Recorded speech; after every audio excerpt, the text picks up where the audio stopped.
All right, we back on now. Back to commercial break. So we're just going in a little bit in on the X-Men series, the X-Men titles, kind of like the natural evolution of the storytelling. And thematically, this new recent series, this new run, it kind of makes sense. Okay? Mm-hmm. I mean, it makes sense to a degree where again, through our perspective, we always talk about black unity, black power, everything's divide and conquer. You separate people, you divide them. They're easily more manageable. That's with anything. Talking some heavy talk. If you're going through 60 years of their trials and errors and tribulation, nothing worked. Mm-hmm. Either Xavier's plans didn't work or Magneto's plans didn't work, almost to like the mutant race's detriment. So to them having that unity of now everyone coming together, villain, hero, everyone, that's kind of like that's kind of reaching some kind of like that dream. Oh, why can't we unite as a people? Why can't we all get together? The whole concept of everyone coming together for a cause. Truly, that's some kind of fantasy type shit you're digging in there. Right. I have to say he's digging in there with the whole premise of everyone's literally together in unison with one another, despite prior history, despite yeah I killed you or yeah I cloned you. Everyone's together for one goal, and that's just for the mutant race to thrive and to succeed, to get back to on the same level as the human race. Now, my question for you is because I haven't read this particular line of comic books yet, but like, what is Charles Xavier's role in all of this? Where does he fit in to all of this here? So far from what I read, which is not much, I definitely would like to revisit this later on once I buy more volumes.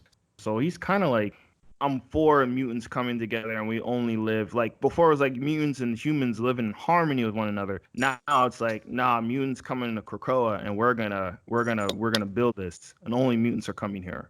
You know what I'm Right. We're saying? gonna we're gonna build towards securing our future as Right. opposed to securing our future alongside human. It's no Okay. longer about living amongst them and being considered equal. Like we're gonna build ourselves up as a whole to be equal or even better than them, so that when we do live amongst them, if we want to live amongst them again, because what we got going on here is so nice that we actually have some backing and power, so that they're not gonna want to mess with you when you're out there.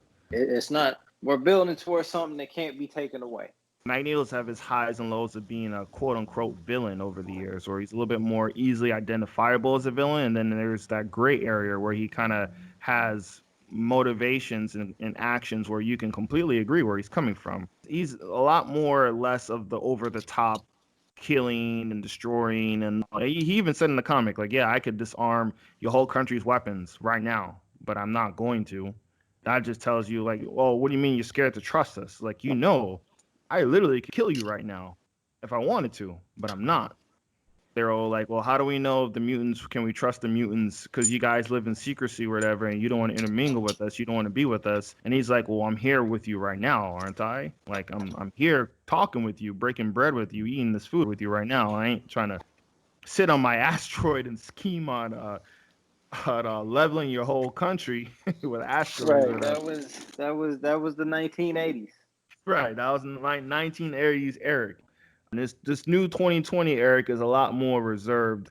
How do you feel about the differences in those two characters? How do you feel about that? I like the two of them coming together. I feel like that's a natural evolution of the characters in the story. And I feel like that happens with a lot of people. If you got a lot of people, if you have two people fighting for the same cause, they have different objective ideas on how to go about it. And then after years and years and years of fighting each other for this goal, and at the end of the day, that goal never got accomplished. I that's definitely probable for you to combine your strengths into say, hey man, well I might be running this thing, and like you might be running that thing, but let's reconcile and let's get together. Two heads is better than one, and let's combine forces and try to take this on head on.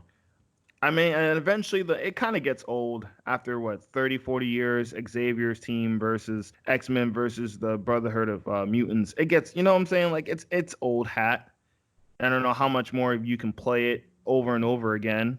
Now it was kind of interesting to see the X-Men team split up over differences. I actually Mm. kind of enjoy that. When you had after the Avengers versus X-Men series, which was a great series back in like 2012, the X-Men split up with, and this was even before that, was schism between Wolverine and Cyclops. Go figure. Cyclops, taking a little bit more of a militaristic approach, wanted to train mutant children to kill. He wanted to train them to be able to fully kill people and to defend themselves. Well, Wolverine took a little bit more of a civil route in saying that, look, they're kids. Let's just treat them like kids, and we're not trying to train them as killers, man. Like, that's a path I know all too well.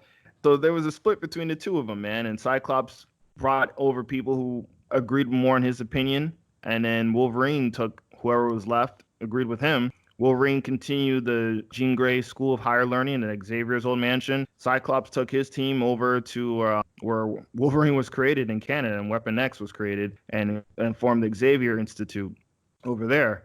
I mean, then eventually Charles Xavier died because Cyclops accidentally killed him using the Phoenix Force. So I mean, there's always been these kind of splits and schisms between. They try to remix it over the last couple years, of mutants versus mutant or whatever, side versus side. And so I don't really think there's ever been a point in the X-Men's comic history where they all combined forces for a single cause without, let's just say, Last Stand. Without basically we're on the verge of extinction of mutant and Right, mankind. right. Yeah, aside from, the worst, one of the worst possible versions of what you could have seen all of those characters. Aside from that, right? Aside from that, right, right. Because they're not forced to be together now. They could totally just separate and go back to fighting each other.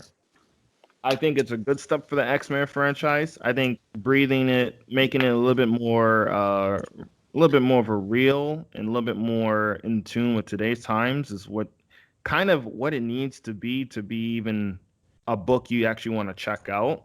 So I know everyone loves comics being kind of the same thing over and over and over again, getting out the comfort zone. There's like stretching. There's stretching for stories. There's stretching for shock value.